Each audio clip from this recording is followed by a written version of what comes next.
Please join me in welcoming our defending champion, Matt Fitzpatrick. Matt, how does it feel to be back at the U.S. Open?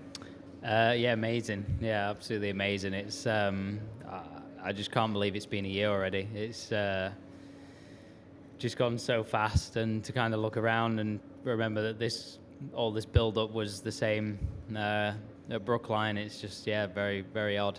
You had a chance to come out to LACC, I believe, in February. Talk a little bit about the course and what you've seen maybe this week so far in your few hours here. Yeah, I mean, unfortunately, I've not been out and seen the course yet, but February, I think it was a little bit different. I don't think the rough had grown in yet. I think obviously now it's a little bit thicker. But from the pictures I've seen, it looks fantastic. It looks in great shape, and I'm excited to see it tomorrow.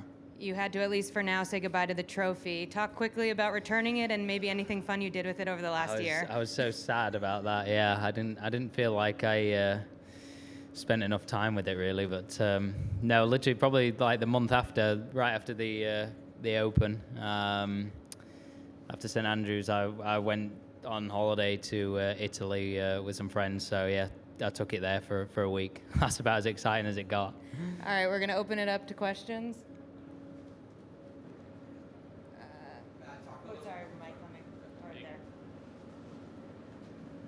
I know you answered the question about being here in February.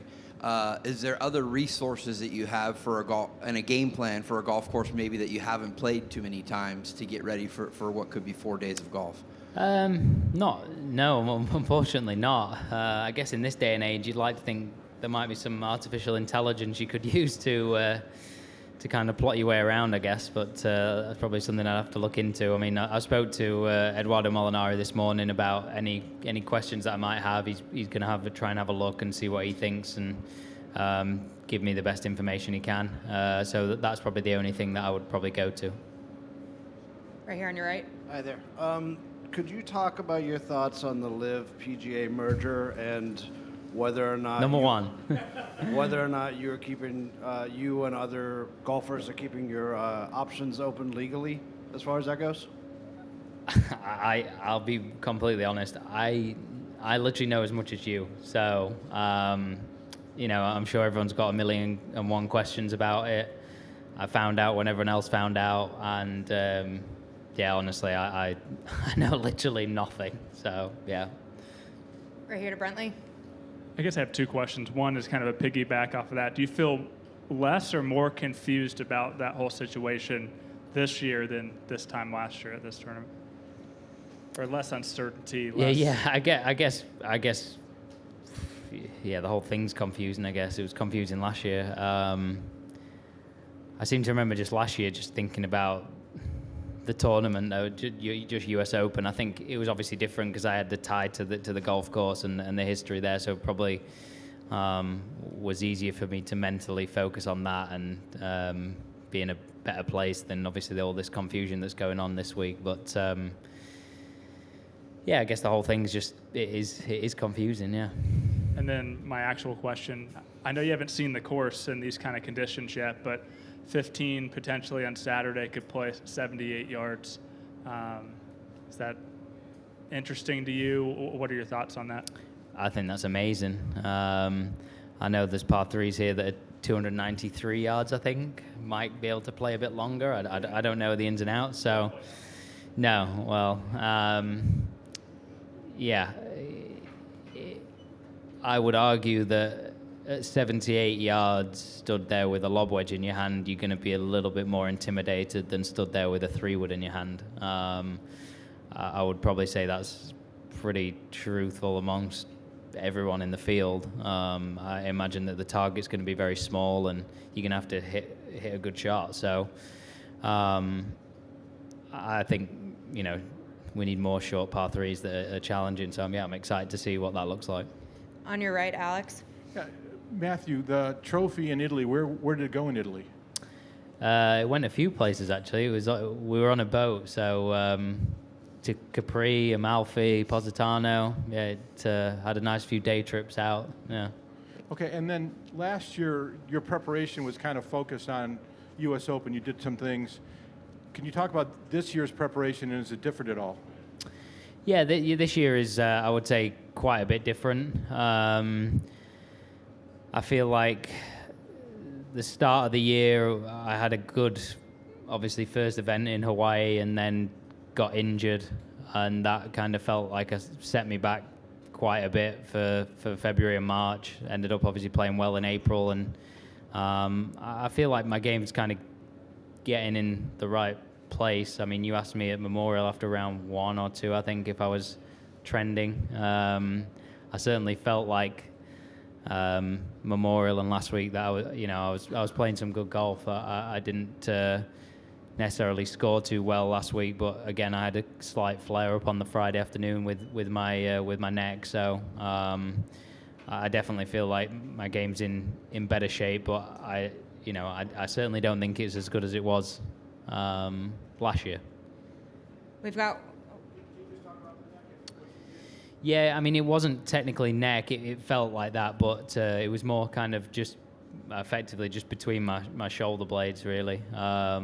It just purely like muscle tightness that obviously feels worse than it was. So got some work done on it, and it was better. Obviously, allowed me to compete. One here from the WebEx. How's your relationship with Billy doing now that Leeds has been relegated and Sheffield United has gotten promoted? Yeah, he's been crying about it for a while now. So yeah, we're still fine for now, but yeah, it'll be a test once the season starts again, I think. Here on the left, Bill. You used the word confusing a couple of times already now. What about the current situation in golf is most confusing to you? Well, I think that I just don't know what's going on. I think that's, I don't think anyone knows what's going on. Are we signing with the PIF? Are we not signing with the PIF? I've no idea. So even though I guess it is confusing, it's pretty clear that nobody knows what's going on apart from about 4 people in the world. So.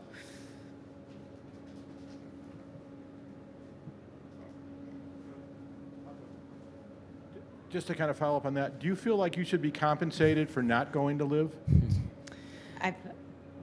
Good. Yeah, I'll answer.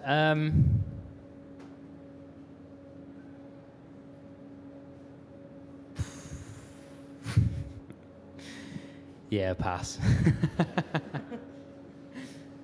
Any other questions? Right, From Matt, another one on talking to your peers over the last week or since it started. Is it the same? Is it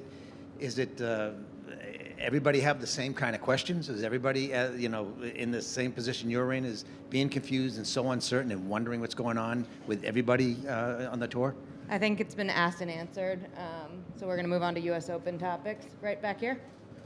Hi, Matt. Can you tell us about the impact winning your first major has had on your mentality and how you manage that week to week, good or bad, having obviously a more natural, higher expectation of yourself? Yeah, I think it's obviously been a huge confidence boost. I think for me, winning last year gave me the boost that when I play my best or when I play well, I can compete with anyone and I can win a major. So I think that was the biggest thing for me to take away, turning up to events, that knowing that, okay, my game feels in good shape, I've got a chance to win this week. Whereas maybe previously I've almost felt like I've played well and not necessarily competed in majors, and whereas now I definitely feel like it's kind of the opposite. As long as my game's there or thereabouts, I feel like I can perform. Because prior to that, would you turn up to majors thinking, I feel like I've got a really good chance of winning, or was it more getting in contention, and now it's more I can win at every major? Definitely, it was more about trying to get in contention, just putting myself in that position, giving myself a chance. Just I wouldn't necessarily say I felt like my best golf could compete with some of the guys out here. I know I had conversations with my coaches about that, about what I needed to improve, what guys did that I didn't. But certainly after last year, I feel like I can compete. So Here on the right. You shared a little bit of insight of the short par 3 and the possibilities of the emotions going into that. What about some of the other holes here on this course and where you think it's a little more scoreable? Can you shed a little light on what your game plan is with some of those holes? Yeah, I mean, I played it 2018. Can't really remember too much about it. I did walk it the Sunday of Riv again without playing, it's kind of hard to remember. But I couldn't really give you any insight into that. So yeah, sorry. We're going to go to Doug on the right. Two things for you, Matt. With all this stuff going on in golf, can that be a distraction when you play a major, or is that stuff overrated? No, I think it's overrated. I think, you know, you're not going to be stood on the first tee thinking, oh, what's going on in the golf world? You know, you're thinking, okay, it's a par 4. Where do I need to hit it? Where's the wind? That's all you're thinking about. So. And secondly, golf was headed. This is about, you know, prior to a week ago. Golf was headed to a big divisive issue over the rollback of the ball. Where does that stand right now? Where do you think it should stand with everything going on? And do you have an opinion on it? Yeah, I think my opinion is if you're gonna roll the ball back, I think just do it for everyone. So everyone's playing the same ball, and if it's going 30 yards shorter, then great, whatever. I just don't think you should have a ball for the pros that might be used some tournaments, might not be used some tournaments. Then amateurs can buy different golf balls. I don't think that would work. So that would be my opinion. So if they roll it back, great. If they don't roll it back, also great. I'm kind of there. I think you've got to either just go all in for everyone, or not. Should the timeline and process continue, or is this a bad time for it? Yeah, I guess. I think, you know, I guess they just need to do testing, and I you know, it's not my role. I don't understand the ins and outs, but I don't understand why they can't just be like, well, we've done a bunch of testing with this shorter ball and it looks great, we're doing it, or not. You know, I don't understand why it's not that straightforward, but that's why I'm not doing that job. Any other questions for Matt? Hi, All right. Matt. What clubs are working for you right now, and do you expect those clubs to translate into this weekend? I felt like my approach play has been decent after the last few weeks. I feel like from my memory, this is a golf course that's going to be important for second shots, and you know, hopefully can continue the trend of where I feel like my game's at with those clubs. So. Back to Doug on the right. I know you haven't seen it now, but it is a bit drier and faster. From what you know of the course, how fast of a course is this from a pace of play standpoint? I have no idea.